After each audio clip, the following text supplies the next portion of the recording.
Assalamualaikum warahmatullahi wabarakatuh. Nama saya Anis Sofia dengan NIM 430201970.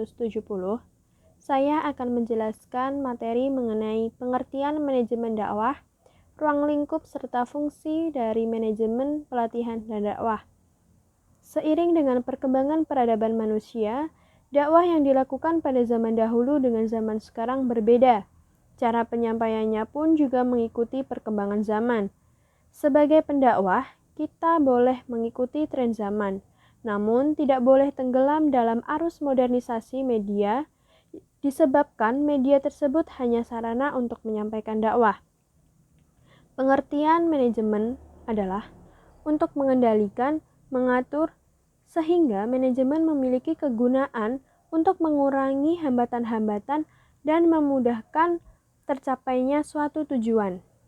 Pengertian pelatihan adalah kegiatan yang dilakukan untuk mengembangkan sumber daya insani.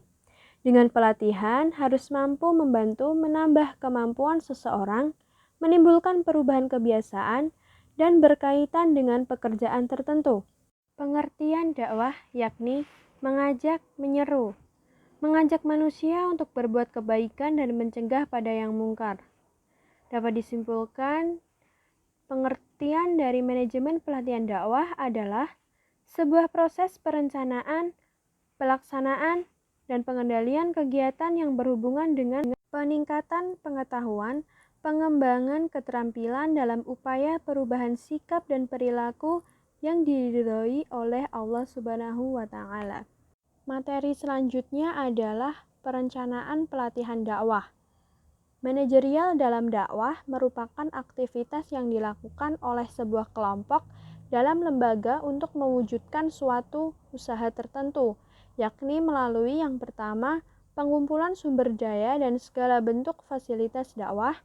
Yang kedua adalah orientasi serta pemanfaatan sumber daya secara maksimal.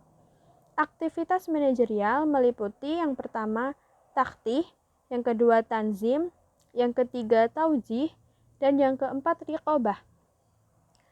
Perencanaan dalam Al-Quran disebutkan dalam surat Shad ayat 27.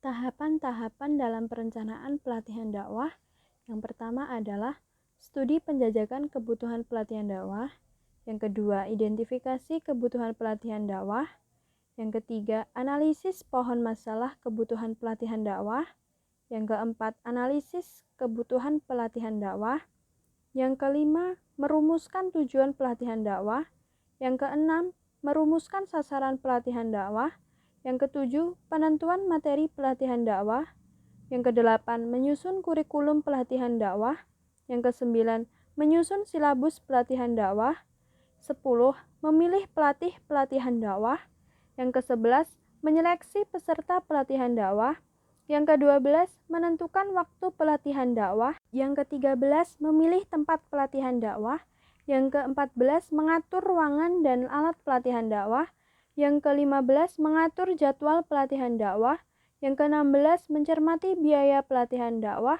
yang ke-17 merancang proposal pelatihan dakwah, dan yang terakhir adalah menawarkan program pelatihan dakwah. Materi selanjutnya adalah pengorganisasian pelatihan dakwah. Pengorganisasian sudah dijelaskan dalam surat Al-Anfal ayat 60. Pengorganisasian merupakan langkah lebih lanjut setelah perencanaan tersusun dengan baik. Melalui pengorganisasian diharapkan terjadinya pembagian tugas dan tanggung jawab, serta terjadinya koordinasi di antara pemegang tanggung jawab tersebut. Dengan demikian, garapan pekerjaan dari kegiatan pelatihan dakwah akan menjadi ringan, berkualitas, dan jelas prosedurnya. Pengertian pengorganisasian.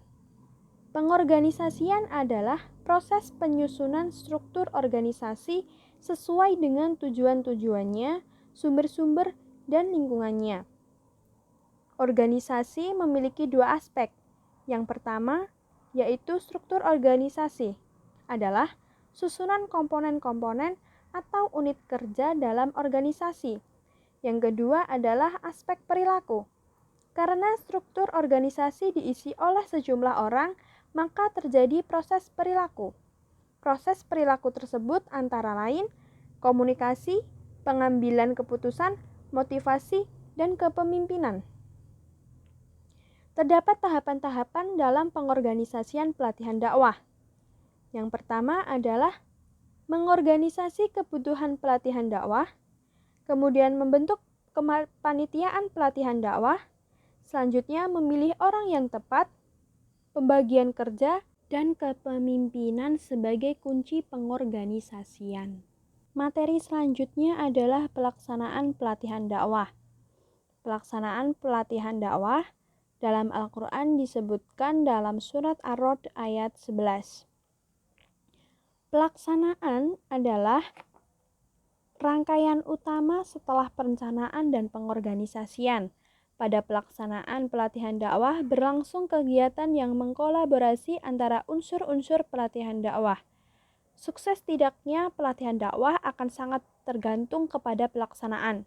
Oleh karena itu, berusaha maksimal untuk dapat menghasilkan yang terbaik merupakan satu pilihan bagi semua pihak yang terlibat untuk dapat menghasilkan sesuai yang diharapkan. Tata cara pelaksanaan pelatihan dakwah yang pertama yaitu tahapan pelaksanaan pelatihan dakwah. Tahapan pelaksanaan ini diawali dengan pembukaan, proses belajar dalam pelatihan, dan penutupan. Selanjutnya yaitu memantapkan persiapan belajar. Yang ketiga mencermati materi pelatihan dakwah. Yang keempat adalah mencermati pelatih pelatihan dakwah. Yang kelima mencermati peserta pelatihan dakwah. Yang keenam mencermati metode pelatihan dakwah. Yang ketujuh mencermati media pelatihan dakwah. Yang kedelapan teori belajar dalam pelatihan dakwah. Yang kesembilan memahami belajar orang dewasa dalam pelatihan dakwah. Yang 10 menciptakan suasana belajar. Yang ke-11 faktor yang mempengaruhi proses belajar. Yang ke-12 bimbingan dalam belajar.